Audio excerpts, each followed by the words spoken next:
Hi everybody. I've had a couple of requests from people wondering kind of what my setup is and how I do the green screen videos. So I've decided to make a video. Sorry, the audio is not going to be as good as normal because I'm using a little action cam, and that's only because I can move it all around. So that's one of the key things that I'll talk about with doing the green screen stuff, in my opinion, which is not use the action cam, but I'll explain it.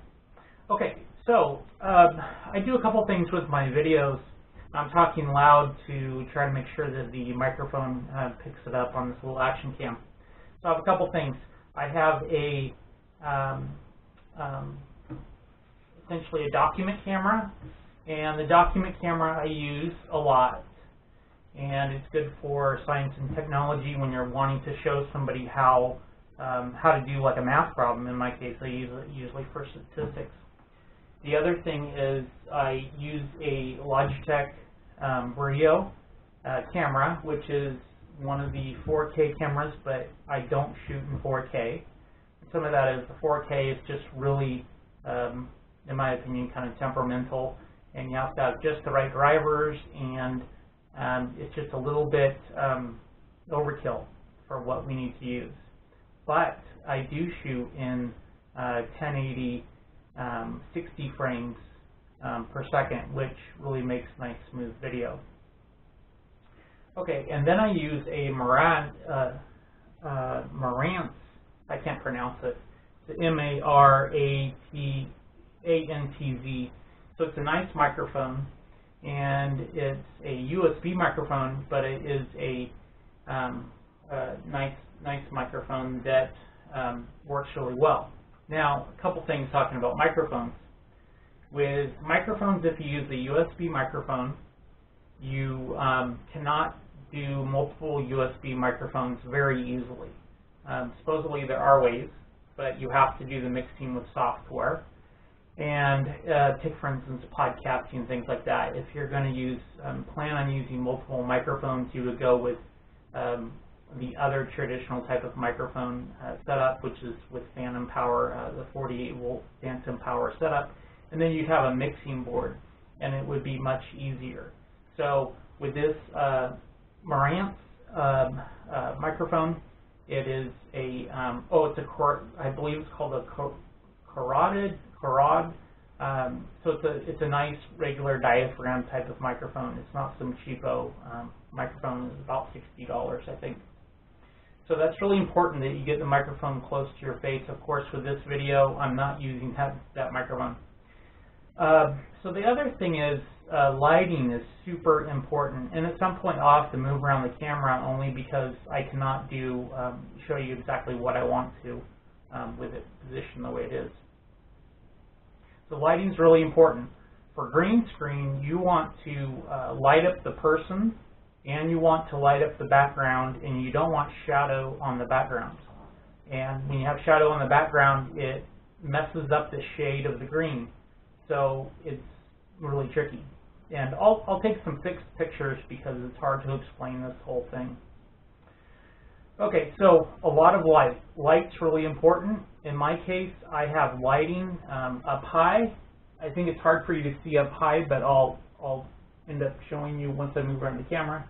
So I have lighting up high that goes over my head, and then I have lighting on the sides, and then I have a little light right here that lights up my face and my body. And that's so that if that if my face and my body wasn't lit, it would be hard for proper focusing of the action cam. And that would be a huge problem. The other thing is, like I was mentioning before, I have this document camera. So the document camera, I have my light for me, and then I have my microphone, and I have this the Brio Logitech camera right here, and it's all kind of fixed. I'm not moving this around. If I had to get up and move this around all the time, I'd never have it right. I'd spend a lot of time trying to get the settings right, getting the position right. And then other than that, I use Camtasia. I'm not saying that Camtasia is the only one. I think it's a common one for kind of middle of the road video editing. It's not any Adobe product, that's real fancy, but it's good for what I need to do. And it has a green screen thing where I can remove the background, so that works really well. The other thing is, once you get all your lighting right, you want to keep your lighting the same, so you don't want to be changing that. And you may need to make sure that you make adjustments with gamma and those different things. You want to make sure you don't have a lot of green fringe around the person. So I always wear, or I usually try to wear, black, or in some of my videos I have like a white shirt underneath charcoal, or like a wool sweater that's dark colored. I have a couple older ones that were different colors, but the problem is if the white balance and the video picks it up wrong and it gets different light reflected, then you'll have fringe around the person because it's kind of a different shade. So I want to maintain everything the same way every time in the way the lighting is and all of that. So another thing is, so my videos are kind of complex in the way that I have multiple things going on at the same time. So I originally tried using a document camera and just inputting it into the computer. But the issue was I was getting really bad blurring when you move around your hand. And so then what I did was I ended up getting, it's called Hot Pogs or whatever. It's a Haupppauge, Hogpog. It is a gaming recorder, and they have video capture cards as well. So it's a 60 frame per second video recorder. So I take my document camera and I input the video right into that, and I actually record it as a separate video feed. So it's separate from my Camtasia recording, and then I just import it. So it's really important that if you want to get video on a document camera without blurring. Now there may be a different way to do it, but typically from what I've read, when you're trying to input the capture the video off document camera, it's really kind of tricky. Sometimes it'll come in a little bit slower and you'll get blurring. So I just record it at 60 frames per second and then just input it in, and there's no load on the computer. So I go and I turn this on. I just try to kind of click it and keep the syncing of it about the same. And then I do record on Camtasia, and then I go and input in this feed for me doing that. So the other thing is you can just record the screen, and that's fine too if you want to do that. So let's see. I use a really good document camera. This is a decent, you can pick it up for maybe $100 out there, but it's a decent document camera, and it can record at like the HD quality, so that's important. So you want everything HD as much as you can. So a good image in the document camera, a good microphone, a good camera. The Logitech Brio does 4K, but I don't use it at 4K. I use it at 1080.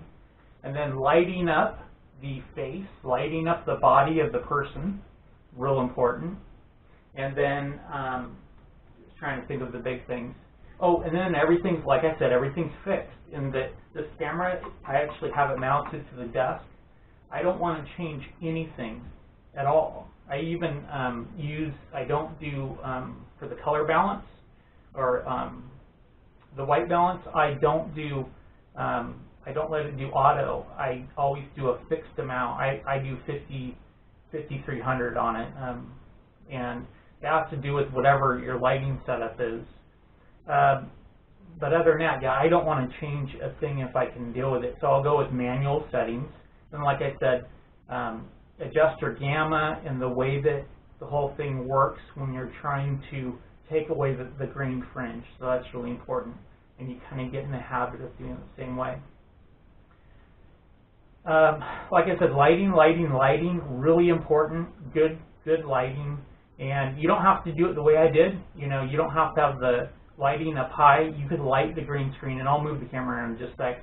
You can have the green screen lit kind of independently but since I'm in this kind of little studio, backyard studio, I don't want to have all of the lights in the ground where it's kind of in the way. So I did everything kind of overhead, and it works fine. But it's important that you have consistent lighting.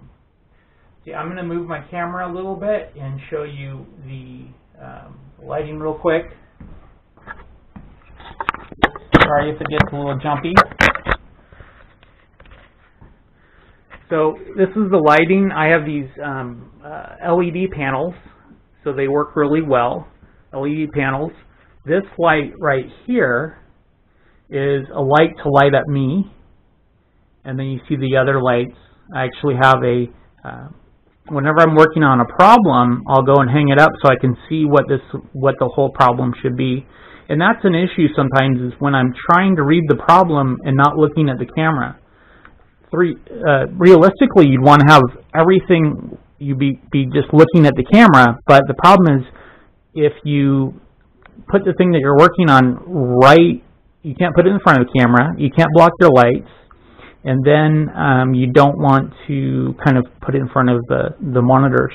Oh, and this monitor right here, it actually goes and it shows me the image on the document camera. So it's really neat. I can see if I'm on the screen. Otherwise, I wouldn't know because I'm recording to this game recorder over here. You don't need all these monitors. I just have them set up, and so that's the lighting in a nutshell right here. It all goes over my head, and it goes to this green wall. And initially, I played with cloth backgrounds and things like that. This is just OSB, and you can see from the OSB it's not perfect. I originally built this as, you know, a man cave, and then I said, okay, well, this is a great, you know, green screen background. And then I ended up going to Lowe's and getting, I believe it's called Sour Apple. It's just a color of green, and it's just a bright green, and you can do green screen with any color, but you want to do it with a color that doesn't show up normally, I guess, in the person's clothing and things. So you get this Sour Apple, you get a gallon of it for really cheap, flat, and you do that, and then paint it a couple times, and you end up with a good background. And Sour Apple at Lowe's is much cheaper than buying green screen paint. So it just needs to be some fluorescent green that's a flat color, and you do that. Like I said, this wall my green screen wall is not perfect, but once you set it all up and you really blow it out with these lights, and well, that's the other thing with the green screen, or the green Chromakey, I guess is a technical term, background. You don't want to you want to light it as evenly as possible, so you don't want to have any parts that are too bright. It's hard to do unless you have a professional setup and you can really get your lights in the right spot. So remember, we don't want to put shadow from me onto the green background. That's number one. We want to light me. That's number two. And we want everything to be lit equal on the green screen. So we have a couple different lighting things going on. So it's tricky.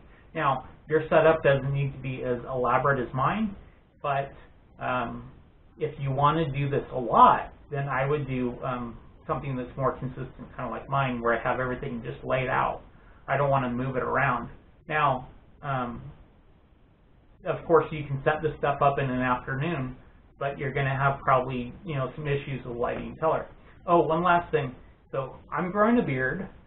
It's fine, but normally you want to be really, if you're doing HD video, really squared away, and I still shaved so that it doesn't look like I'm all shabby. But the other thing that I want to talk about is you have to get more freaking haircuts, in my opinion. Now, I don't know about women, but when you're a man and your haircut with the green screen starts to, your hair starts to get a little, you get some flyaway things. It's harder to deal with the green because you get fringing. So the shorter the hair, the better. So I usually just try to keep my hair pretty short, and it's much easier to work with. it's the fringing that drives me insane. I've literally spent hours and hours and hours setting this up and making it, you know, as you noticed, even changing to a gaming recorder for my document camera and the whole thing. But I like the idea, talking about kind of making it so there's more of a presence of the instructor there. I like the idea of them seeing me. I think it's funny at first, you know, especially some people. I teach adjunct, and I have my primary job, and people wonder, you know, it's kind of funny that they see, you know, mini-me or whatever. But it's nice to see the person. And one thing I'm trying to work on is trying to keep eye contact on the camera. Like I said, it's tricky because I have all these screens. Sometimes I'm recording things. If I'm working on Excel, I'm looking, you know, one way and the camera's in one spot. And the camera's in that spot because it makes sense. So I have to kind of go back and look at that. So that's something I have to remind me of. And then, of course, if I'm working on a complicated problem, I might have it kind of hanging on the wall to make sure that I do it right. So I have to kind of look at all these things at once. But I like the idea of being able to show the person and being able to show the hands, being able to show the screen. That's one other thing. Sometimes in some of my videos I pull up a emulated calculator on the desktop, and in that case it's pretty tricky because I end up having the document viewer, document camera, video, and then I have I'm recording the desktop for my emulated calculator, and then I have the feed of me, and I put all three of them together at the same time, and that's kind of tricky, but it works fine. So my suggestions for you are you don't have to have necessarily this expensive of a setup, but get good quality audio. Get, you know, a good microphone. Don't get a cheap microphone. Now you could use a headset. That would probably work pretty well because it would be consistent and it will at least be in front of your mouth. But get good quality audio. I don't mind if they can see the microphone because it's kind of like I'm in a radio studio. If you're doing document camera stuff, just get a good used document camera. A lot of schools sell them, and get a good one. I like the ones with a table because everything's kind of fixed. And then, you know, spend the money to get at least an HD camera. So you need a good camera, and that's kind of the nuts and bolts of it. And then light. If you don't have light, what happens is you end up with these like pixelation, and your camera can't focus right, and you end up with a bad quality video. So you really need light as much as you can. And of course, yeah, it's kind of funny, I'm on an action cam right now that I bought for about $40. So it's good for this, but if I was doing this on the primary video, it would be a lot better. So I hope I helped with this. Oh, one last thing, my computer. I'm using a Lenovo gaming computer. It's called Legion. It's one of the better ones. It has a Ryzen 3 or 5 processor, and at least 16 gigs of RAM. It's a modern day computer with a good video card and a decent amount of RAM, and it has a solid state hard drive for booting. So it's a kind of a decent performing computer. So you have to use decent equipment, otherwise you get lagging and things like that. And I don't use the computer for anything else. I use it primarily just for video. So I hope I helped with some of your questions regarding how I do this video. And other than that, I think you'll be able to post some comments on the YouTube site for this video. So if you have any questions or suggestions, let me know. But like I said, this isn't a perfect setup, but it is works well for me, and because I can make it a fixed setup, I'm not changing it unless I need to. So thanks, and good luck for you guys trying to do the green screen, and I will see you later.